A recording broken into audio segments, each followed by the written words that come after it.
Thank you so much, Ken. Thank you for that wonderful introduction, and good morning, everyone. It's great to be with you. You know, as Governor Huckabee reminded us, we saw over the last couple days an incredible example of judicial overreach. But just to prove that there is an opportunity to laugh even in these very serious times, I saw yesterday, and I wanted to share with you today, a posting was made to a blog that sometimes I read, and it is about the Supreme Court decision on gay marriage as expressed in haiku. So I just want to read 3 of these for you. Kennedy's decision. Of course, he wrote for the majority in haiku. Hark, love is love, and love is love is love. It is so ordered.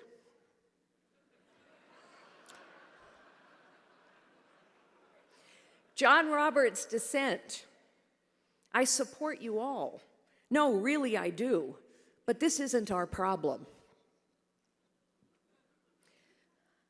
And Scalia's dissent, who I think Antonin Scalia spoke for so many of us. You're not a poet, Kennedy, and by the way, democracy is dead. Antonin Scalia reminded us that principles are most important when they are most difficult to uphold. You know, we know that we really believe in free speech, for example, when we uphold someone's right to speak their mind, even when we deeply disagree with them. And so I think what we saw with these activist judges reaching forward and telling us what they thought the law should be rather than what the law is, we saw an example of people giving into politics and forgetting principle. I was reminded of my dad. My father was a law professor for most of his life, but he ultimately became an appeals judge, a conservative judge on the Ninth Circuit Court of Appeals. Now, if you know anything about the Ninth Circuit Court of Appeals, you know that being a conservative is kind of hard. And so I remembered sitting at my father's knee when I was a little girl, watching him watch the news at night. He used to yell at Walter Cronkite a lot. In the morning, I would watch him, because I adored my dad, I would watch him read the New York Times, and he would yell at the New York Times editorial page, and I would always say, Daddy, why do you read this if it upsets you so much? Carly, we have to know what the other side is saying. But the point is, he was a man of great integrity and character and conservative principles. I learned those at my father's knee and learned over the course of my life that our principles just work better. And so I was reminded of him.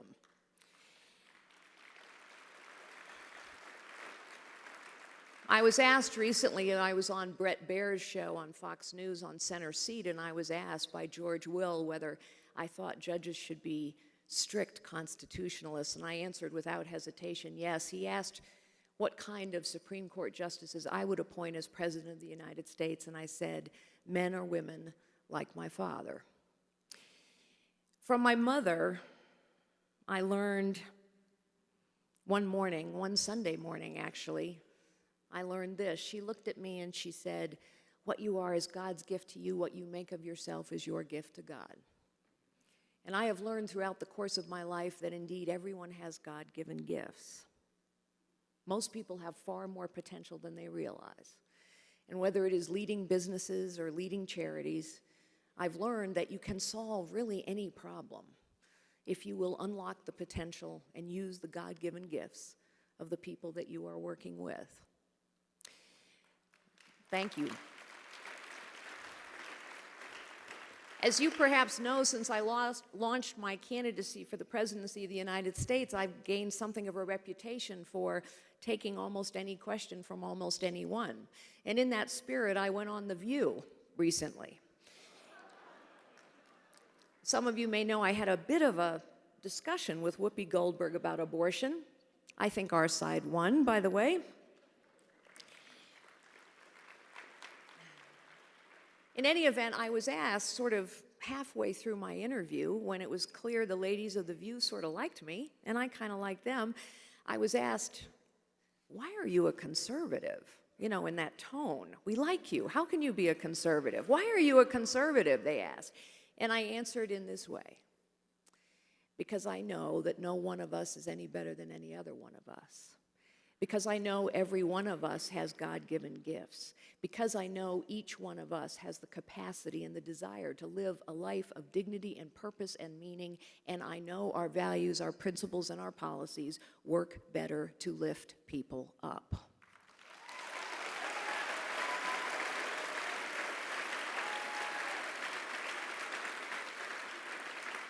And among other things, ladies and gentlemen, that is one of the battles, one of the fights we are going to have in 2016. And make no mistake, this election will be a fight, and I will take the fight to Hillary Clinton every time. But one of the fights we're going to have is the difference between conservatism and progressivism. You see, we believe no one of us is any better than any other one of us. Each of us is gifted by God. Progressives do not believe that. They believe, and you know this is true if you watch their actions, they believe some are smarter than others, some are better than others, and some are going to decide for others. I got asked another interesting question along the way.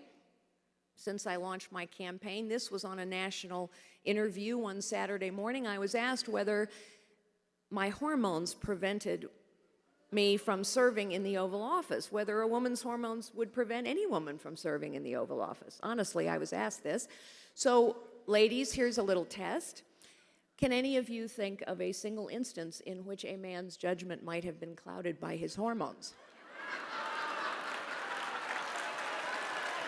Any at all?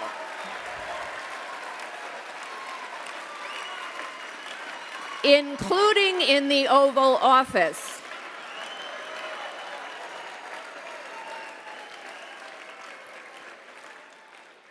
Hillary Clinton must not be president of these United States, but not because she's a woman. Hillary Clinton must not be president of these United States because she lacks a track record of leadership, because she is not transparent, and because her policies are bad for the people of this nation.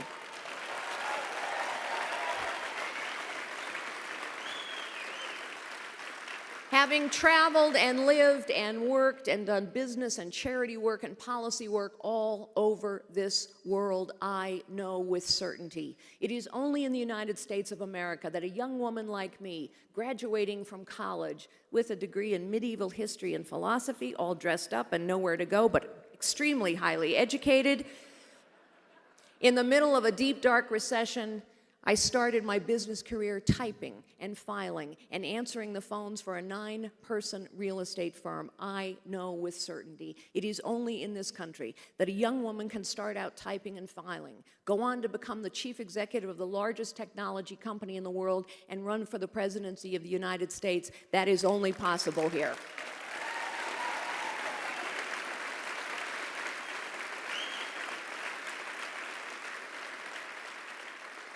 And it is possible here because our founders knew what my mother taught me. Our founders knew that everybody has God-given gifts. Our founders knew that everyone has potential. And they founded this nation on a visionary idea. It was actually radical at the time. And that radical idea was this: here in this nation, every individual has the right to fulfill their potential.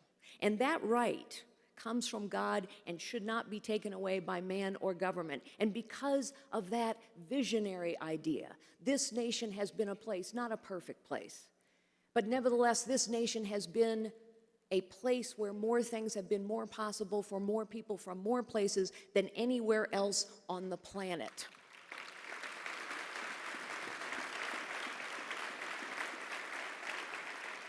And ladies and gentlemen, here is the truth. I am running for the presidency of the United States because I believe we have reached a pivotal point in our nation. And the pivotal point is this: we have come to the point where the potential of too many Americans' lives and the potential of this great nation is being crushed by the weight of the government of this nation.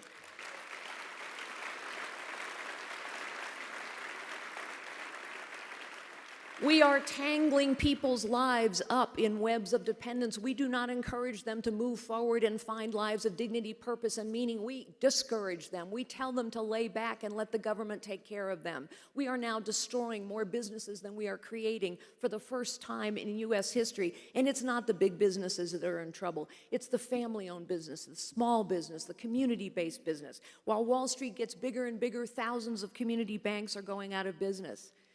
And how long have we dealt with a border that's insecure? Not just a couple years, decades. How long has the Veterans Administration been a stain on our nation's honor? Not a couple years, decades. How long have we dealt with the fact that every single government agency has gotten bigger, more powerful, more complicated, more inept? Not a couple years, 40 plus years, ladies and gentlemen.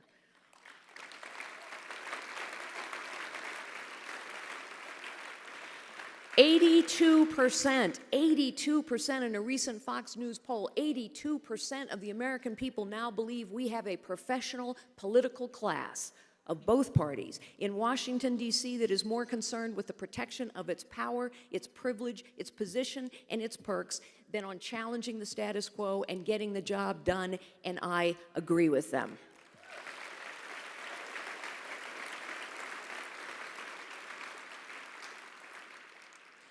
Here's the thing. People know something's wrong in this nation.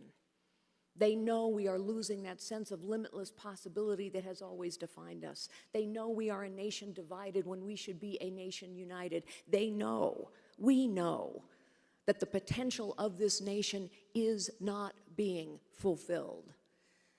What is leadership?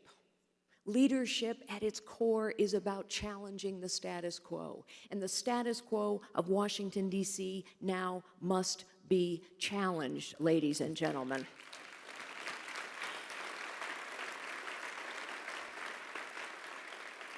But it's not just leadership that's required. Leadership, of course, is challenging the status quo, but leadership at its most profound is about something else. It's not about power. It's not about title. It's not about perks. It's not how big your office is. The highest calling of leadership is to unlock potential in others, and now we need a leader in the Oval Office who will unlock the potential of this nation.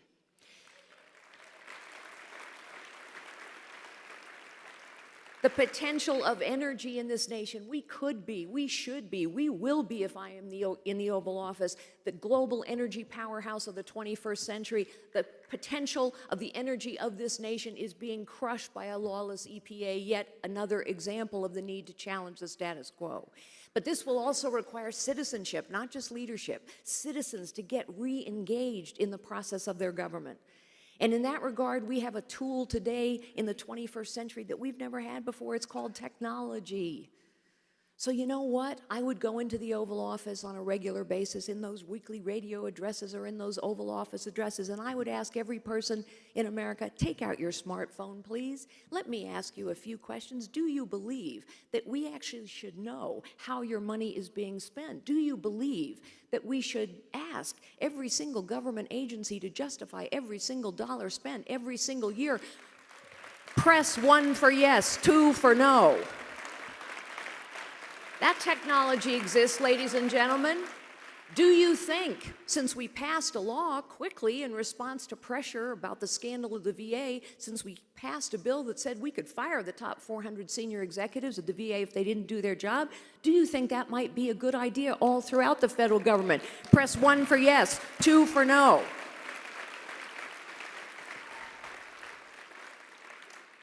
Nowhere is leadership needed more than in the world today because, ladies and gentlemen, the world is a dangerous and a tragic place when the United States of America is not leading. The truth is, I know more world leaders on the stage today than anyone else running, with the possible exception of Hillary Clinton, only I didn't do photo ops. I had a private meeting with Vladimir Putin, a private meeting with Bibi Netanyahu, a private meeting with the King of Jordan, private meetings with the leadership of Saudi Arabia or China or South Africa or Brazil. And let me tell you what I would do on day one in the Oval Office. The first phone call I would make is to Bibi Netanyahu, my good friend, to tell him this nation will always stand with the state of Israel.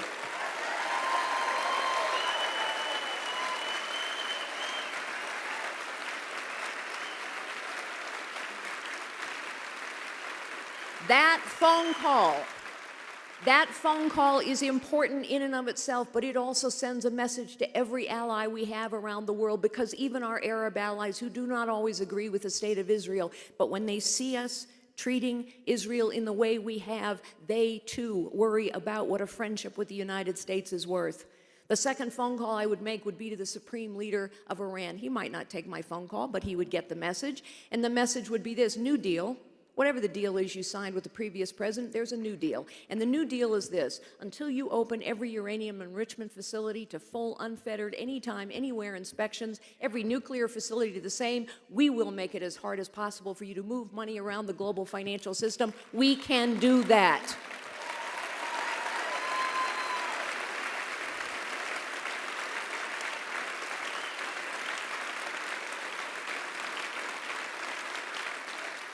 I would not make a phone call to Vladimir Putin. We have talked way too much to him and way too much to his foreign minister as well. But I would immediately begin rebuilding the Sixth Fleet, rebuilding the missile defense program in Poland,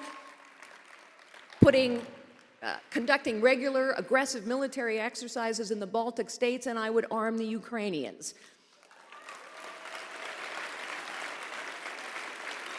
And finally, with regard to ISIS, I would hold a Camp David summit, not to talk our Arab allies into a bad deal with Iran, but instead to say to our Arab allies who have been asking us for very specific kinds of help so that they can fight ISIS, which they know is their fight, what do you need from us? King Abdullah of Jordan has asked us for bombs and materiel. We haven't provided them. The Kurds have asked us to arm them. We haven't done so. The Egyptians have asked us to share intelligence. We are not. Ladies and gentlemen, we can defeat ISIS. Our allies will help us, but we must lead.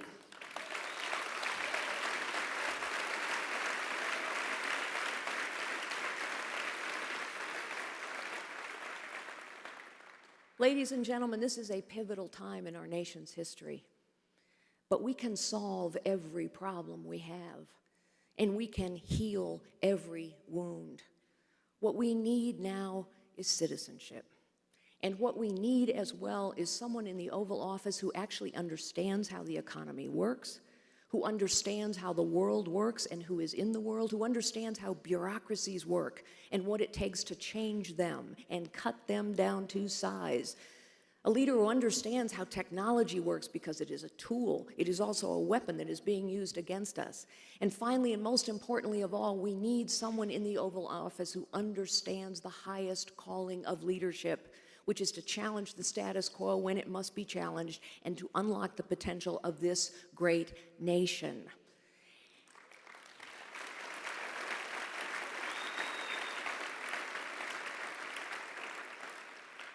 And so as I travel around this blessed and beautiful nation and talk to Americans of all kinds, I hold in my mind what we can be, what we must be, what we will be.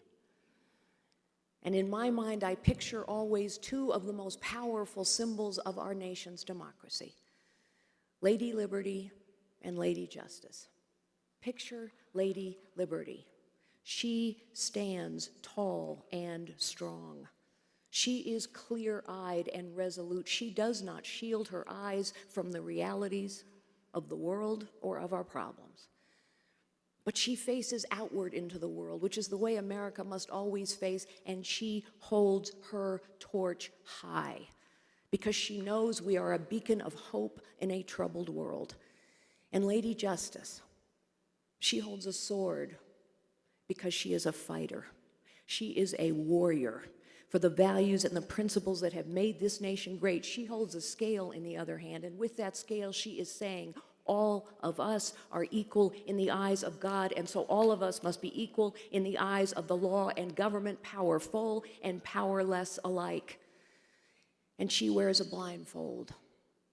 And with that blindfold, I think she is saying to us that it must be true that in this nation, in this, the 21st century, it must be true, it can be true, that it does not matter who you are. It does not matter what you look like. It does not matter your circumstances. It does not matter how you start. Here, every American's life can be filled with the possibilities that come with their God-given gifts, with liberty and justice for all. Thank you so very much, ladies and gentlemen. God bless you all. Carly Fiorina. America's answer to Maggie Thatcher, Carly Fiorina. Now welcome back Byron York of the Washington Examiner. We call him the Washington Cross-Examiner this weekend.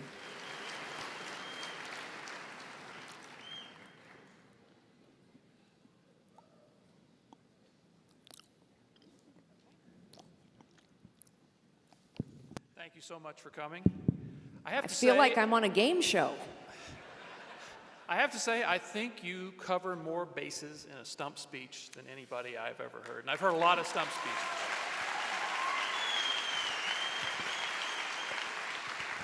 But fortunately, there are a few things for questions left. I've been asking everybody to start out with about this Supreme Court thing. And you put out a statement after the decision. You were very critical of the court for doing this. But you also said that you believe that gay couples should receive equal benefits and rights from the government under the law. So putting aside the question of judicial overreach, which I think everybody in the room opposes, what is your opinion of gay marriage? So I have always been supportive of civil unions because I don't think government should discriminate in the provision of benefits. When I was the chief executive at Hewlett-Packard, we provided benefits to same-sex couples. That is very different. That is very different from 5 Supreme Court justices saying to people, we're going to tell you what marriage is. And of course, throughout the millennia, and in every religion in the world, marriage has a very specific meaning. Marriage is an institution grounded in spirituality. It is the union of a man and a woman, and from that union comes life, and life is a gift from God. So,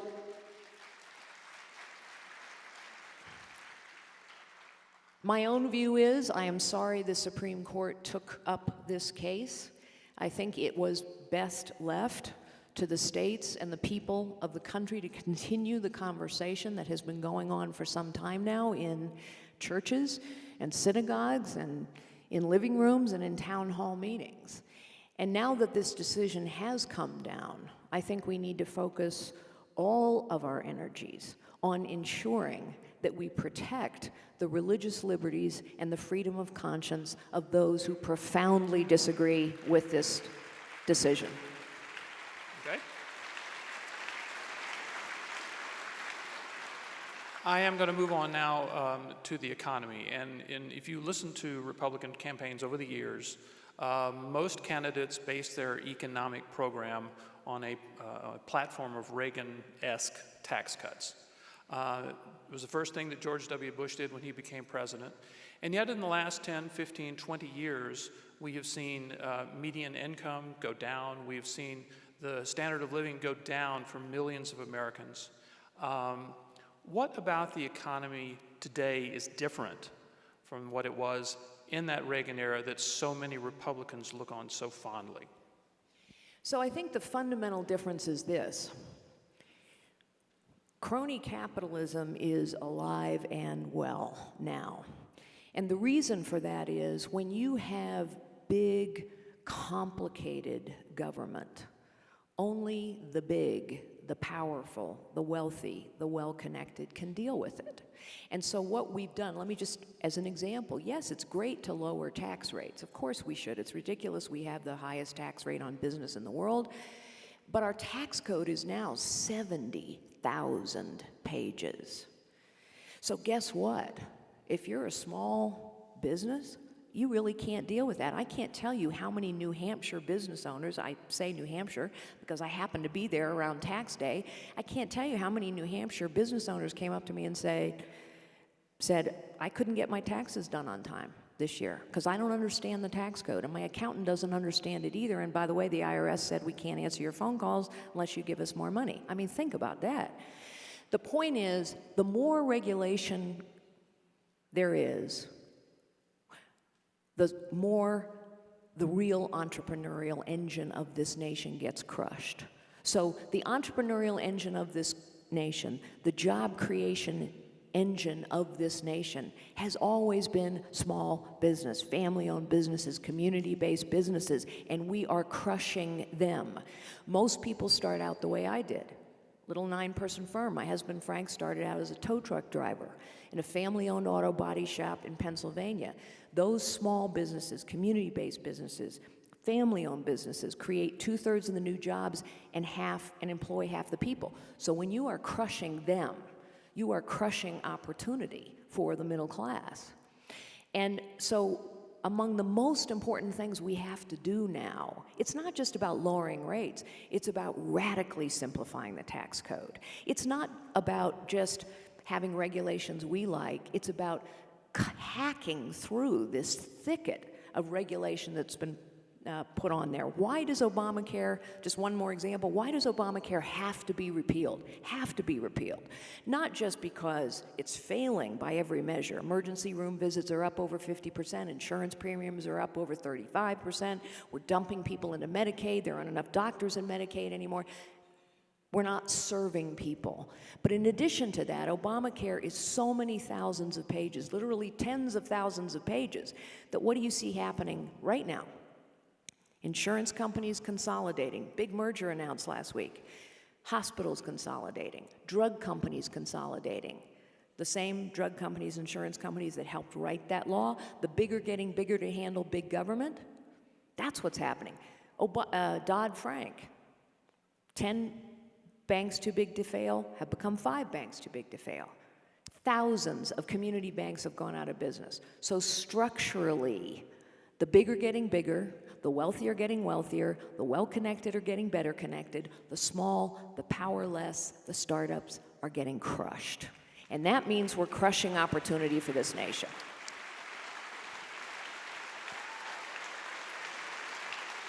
Let me ask you one that's actually a little bit related to that and very, very simple. In your opinion, why did Mitt Romney lose in 2012? You know, it's interesting. I worked hard for Governor Romney. I'm sure many of you did too. He's a fine, fine man, and he would have made a very, very fine president. If you looked at the exit polling data, what you would find is he won on every substantive issue. And he lost by 62 points on the question, cares about someone like me? Of course, Mitt Romney cared deeply.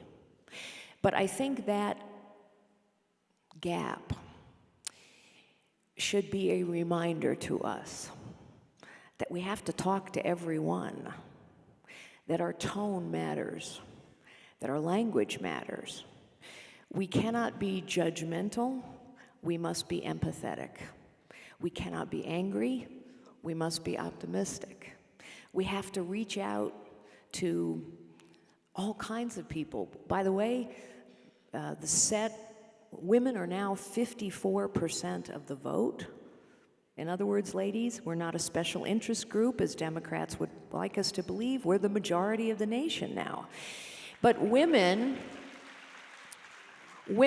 disengage from the political process a lot, and we can't win this election unless we win with the majority of the people, but women disengage from the political process a lot because they say, I don't like how it sounds, I don't like the vitriol, I don't like the arguing back and forth, I don't like the shouting matches, and somehow nothing ever gets done. So tone and language and empathy matter, I think. Now, again, related, the Democrats scored a lot of points against Romney, who presented himself as a can-do business leader who could take his skills to Washington. They scored a lot of points against him for layoffs at various Bain Capital companies. Why can't they do the same thing against you? Oh, they'll try, absolutely, which is why I go on places like Morning Joe and everywhere else or Meet the Press, so that people can ask me those questions. So I led Hewlett-Packard through a very difficult time. The dot-com bust, post 9/11, the worst technology recession in 25 years. You will remember that NASDAQ, the technology-heavy stock index, took 15 years to recover to the highs that were achieved before the dot-com bust. And in those very, very difficult times, there were times I had to make some very tough choices. And yes, I had to lay people off. There is nothing harder to do than to tell someone they don't have a job anymore. And yet, we had to save the company in a tough time so that we could live to fight another day. Many of the companies that we competed against are no more. And so they lost a lot more jobs. But despite those tough times, in those 6 years, we doubled the size of the company to almost $90 billion. We quadrupled growth. We quadrupled cash flow. We tripled innovation to 11 patents a day. We went from lagging behind in every product category in every market segment to leading in every product category in every market segment. I'll run on that record all day long. And by the way, at the end of that 6 years, I got fired in a boardroom brawl that took place over 2 weeks, which is a reminder that when you lead, you must challenge the status quo. And when you challenge the status quo, you make enemies. I'm not afraid to talk about my record. I'm not afraid to talk about why we had to make some of the tough choices we did. Indeed, leadership sometimes is about making tough calls in tough times for which you are prepared to stand and be held to account. All right, that's going to be it for us. Thank you very, very much. Carly Fiorina, Washington cross-examiner, Byron York. Carly, thank you so much. Colorado loves Carly.